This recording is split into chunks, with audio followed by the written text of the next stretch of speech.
Hi നമസ്കാരം. ഇന്നത്തെ നമ്മളെ വിഷയം നമ്മളെ ഇന്ത്യൻ്റെ ആണവ പരീക്ഷണങ്ങളെ പറ്റിയാണ്.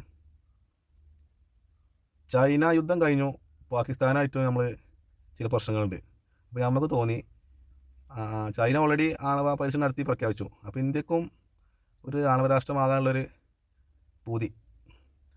അപ്പോൾ അന്ന് ഇന്ദിരാഗാന്ധി എന്ത് ചെയ്തു? 1974 ഇസ്മായിലി ബുദ്ധ എന്നൊരു പേരിട്ട് കണ്ട് രാജസ്ഥാനിലെ പൊക്രാനിൽ ഒരു പരീക്ഷണം നടത്തി. ഈ പരീക്ഷണം നടത്തിയോടുകൂടി അമേരിക്കക്ക് എന്തായി? അമേരിക്കക്ക് ഇത് പറ്റിയില്ല. ഓല് ഉപരോധം സാമ്പത്തികപരമായിട്ടും മറ്റ് രാജ്യത്തു നിന്ന് വായ്പ എടുക്കാനാകാതെ എല്ലാ ഉപരോധം കൊണ്ടുവന്നു. പക്ഷേ ഇന്ത്യ ഇതൊന്നും മൈൻഡ് ചെയ്തില്ല. ഇന്ത്യ എന്ത് ചെയ്യും? സ്വയം പര്യാപ്തമാണെന്ന് പറഞ്ഞിട്ട് ഇതുമായി മുന്നോട്ട് പോകാൻ തീരുമാനിച്ചു. അങ്ങനെ 1998 വാജ്പേയി സർക്കാരാണ് അന്ന് 5 പരീക്ഷണം നടത്തിയത്. നമ്മൾ പൊക്രാനിൽ തന്നെ. അന്നത്തെ പേര് ഓപ്പറേഷൻ ശക്തി എന്നായിരുന്നു. അന്ന് പരീക്ഷണം നടത്തിയിട്ട് നമ്മൾ ലോകത്തോട് പറഞ്ഞു, ഞങ്ങളിതാ ആണവ രാജ്യമായി മാറിയിട്ടുണ്ട് എന്ന് പറഞ്ഞു.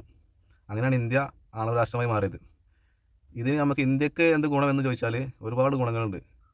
ഒന്നാമത് ഈ ഊർജ്ജ മേഖലയിൽ നല്ല മാറ്റമാണ്.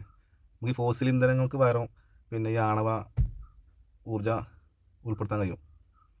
അതുപോലെ തന്നെ നമ്മളെ മിലിറ്ററി നമ്മളെ മിലിറ്ററി പവറിൽ, അതായത് ന്യൂക്ലിയർ അന്തർവാഹിനികൾ, ഇത് മാസങ്ങളോളം എന്ത് ചെയ്യും? ഇന്ധനം ഇല്ലാതെ കടലിൻ്റെ അടിയിൽ സഞ്ചരിക്കാൻ കഴിയും. അതിൽ ഭക്ഷണം തീർന്നുകാണ്ട് മുകളിൽ വരാനല്ലാതെ അന്തർവാഹിനി സഞ്ചരിക്കാൻ ഒരു ഇന്ധനം വേണ്ട. ഈ ന്യൂക്ലിയറിൽ ഇത് ഇന്ധനമായിട്ട് പ്രവർത്തിക്കും.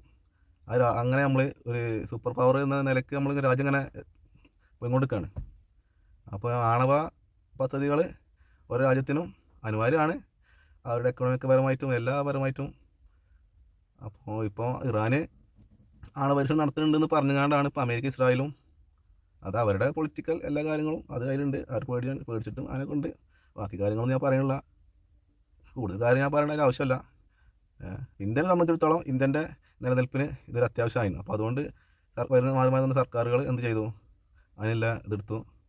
നമ്മളൊരു ന്യൂക്ലിയർ പവറായി. Thank you.